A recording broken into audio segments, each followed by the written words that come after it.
Good morning बच्चों, एसजीबीटी coaching classes में आपका स्वागत है। मैं भूमेश तिवारी। बच्चों, अभी हमने अम्ल और क्षार के बारे में पढ़ा। बच्चों, अब हम लवण के बारे में पढ़ेंगे। तो बच्चों, साधारण नमक के बारे में तो आप सभी परिचित हैं।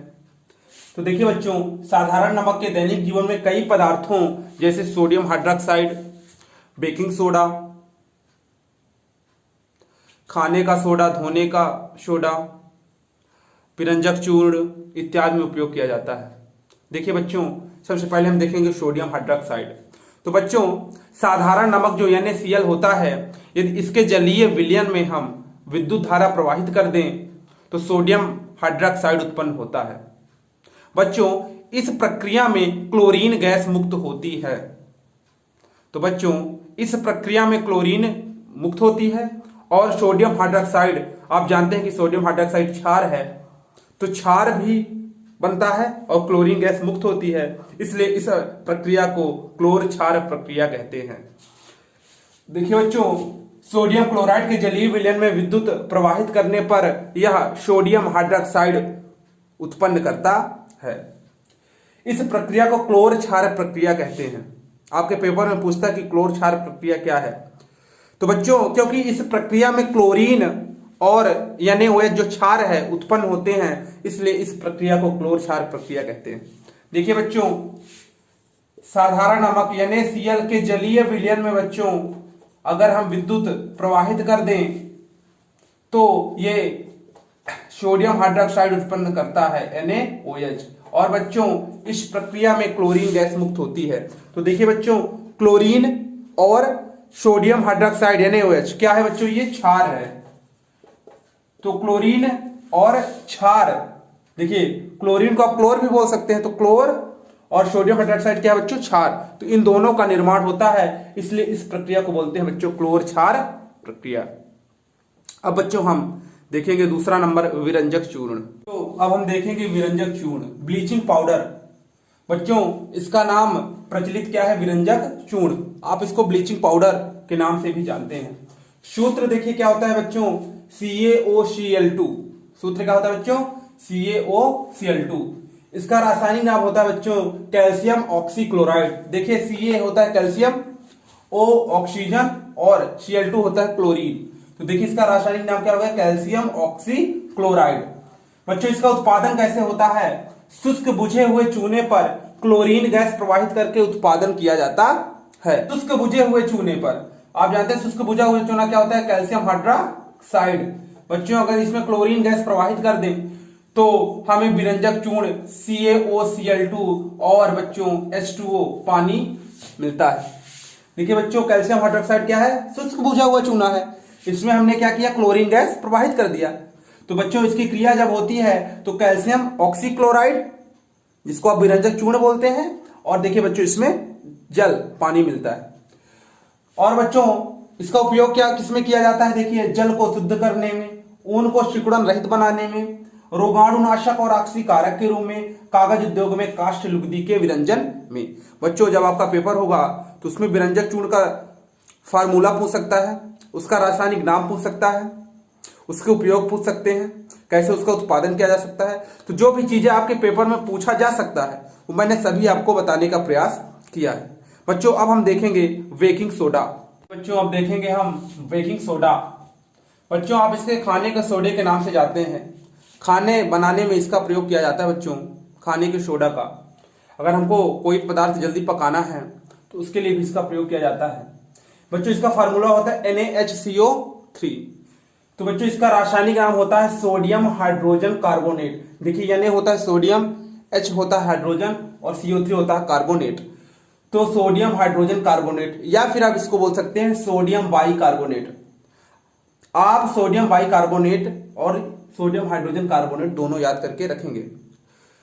तो निर्माण इसका कैसे होता है बच्चों? प्रयोगशाला में Na2CO3 sodium carbonate, sodium carbonate के जलीय विलयन में, बच्चों सोडियम कार्बोनेट के जलीय विलयन में CO2 अगर प्रवाहित कर दें तो क्या बनेगा बच्चों? हमें सोडियम हाइड्रोजन कार्बोनेट या सोडियम बाइकार्बोनेट प्राप्त होता है।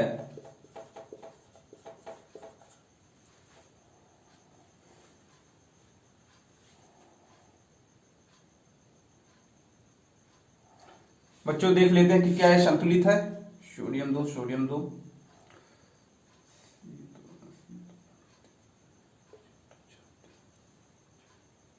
ठीक है बच्चों, ये संतुलित है। तो देखिए बच्चों, सोडियम कार्बोनेट के जलीय विलयन में कार्बन डाई गैस अगर हम प्रवाहित कर दे बच्चों, तो उसमें हमको क्या मिलता है, सोडियम हाइड्रोजन कार्बोनेट। बच्चों एक तरह और है, एक प्रकार और है, अगर आप इसको बनाना चाहें तो NaCl सोडियम क्लोराइड और उसका अगर जलीय विलयन हो बच्चों, उसमें भी कार्बन डाई ऑक्साइड गैस आप प्रवाहित करें, लेकिन बच्चों उसमें हमको अमोनिया का उपयोग करना पड़ेगा।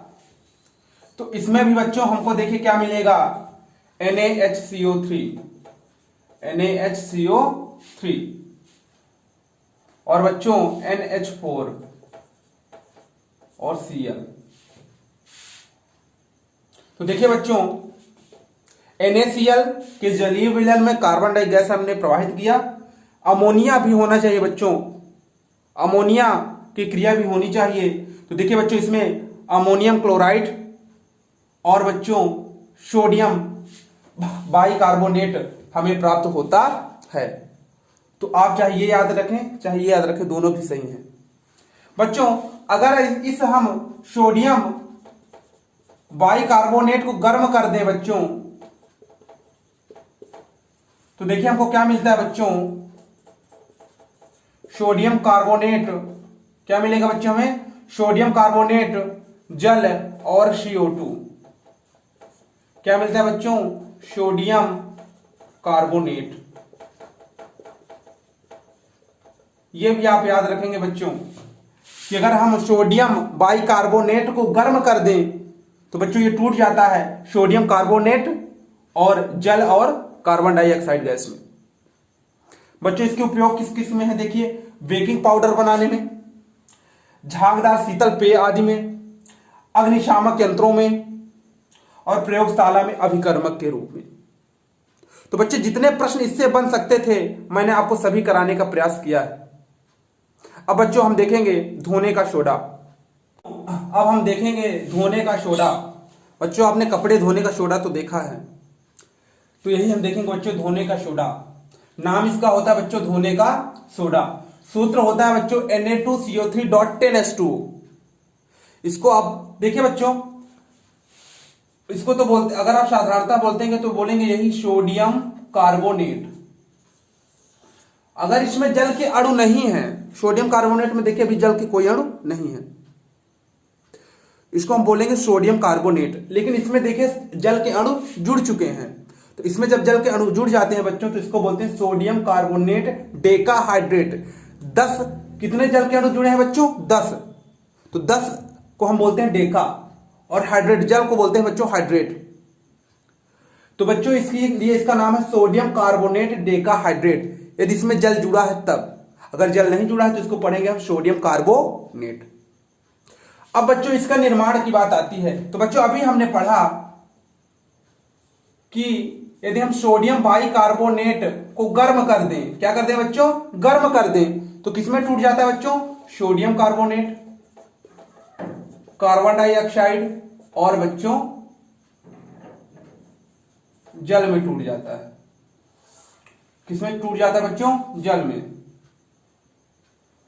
तो देखिए बच्चों जब हमने सोडियम बाइकार्बोनेट को गर्म कर दिया तो किसमें टूट गया, सोडियम कार्बोनेट, कार्बन डाइऑक्साइड और जल में। बच्चों अगर एक बार और हम इसे जल में विलय कर दें या क्रिस्टलीकरण कर दें इसका, पुनः इसका हम जल में विलय कर दें बच्चों, तो देखिए बच्चों Na2CO3 अगर हम इसका एक बार और जल में विलय कर दें या क्रिस्टलीकरण कर दें बच्चों, तो हमें मिलेगा Na2CO3.10H2O। बच्चों इसी को बोलते हैं धोने का सोडा या सोडियम कार्बोनेट डेकाहाइड्रेट, क्योंकि इसमें देखिए बच्चों इसका जल इसमें जुड़ चुका है, 10 जल के अणु बच्चों इसमें जुड़ चुके हैं, इसलिए इसको बोलेंगे बच्चों सोडियम कार्बोनेट डेकाहाइड्रेट। बच्चों इसका उपयोग देखते हैं अपमार्जक के रूप में, कपड़ा उद्योगों में, प्रयोगशाला में अभिकर्मक के रूप में, कांच, कास्टिक सोडा, साबुन आदि के निर्माण में। आइए बच्चों आगे चलते हैं। बच्चों अब हम प्लास्टर ऑफ पेरिस देखेंगे, लेकिन उससे पहले बच्चों हम एक चीज देखेंगे कि लवण के एक सूत्र इकाई में उपस्थित जल के निश्चित अणुओं की संख्या को क्रिस्टलन का जल कहते हैं। बच्चों जैसे आप नीला थोथा तो जानते हैं कॉपर सल्फेट होता है CuSO4.5H2O। बच्चों इसमें देखिए जल के कितने अणु हैं, 5, और ये बच्चों निश्चित जल के अणु हैं। जो 5 H2O है बच्चों, ये जल के निश्चित अणु हैं। तो इसी निश्चित अणु को क्या बोलते हैं बच्चों, क्रिस्टलन का जल। ये परिभाषा आप याद रखेंगे कि लवण के एक सूत्र इकाई में उपस्थित जल के निश्चित अणुओं की संख्या। बच्चों नीले थोथे में कॉपर सल्फेट में जो 5 H2O जल के 5 जो अणु होते हैं बच्चों, ये निश्चित होते हैं, जिसे हम क्रिस्टलन का जल बोलते हैं। बच्चों अब हम देखेंगे प्लास्टर ऑफ पेरिस। बच्चों आप इसे चाहे प्लास्टर ऑफ पेरिस बोल दें, चाहे इसको शॉर्टकट में बोलते हैं बच्चों POP, प्लास्टर ऑफ पेरिस। बच्चों इसका जो सूत्र होता है CaSO4 का होल ट्वाइस डॉट H2O या CaSO4.12H2O। बच्चों इसका नाम होता है, देखिए आधा जल जुड़ा हुआ है इसलिए इसका नाम होता है कैल्शियम सल्फेट। CaSO4 क्या है बच्चों, कैल्शियम सल्फेट। जल के कितने अणु हैं, आधा। तो चाहे आप अर्ध हाइड्रेट बोल दीजिए चाहे हेमी हाइड्रेट बोल दीजिए, बात एक ही है।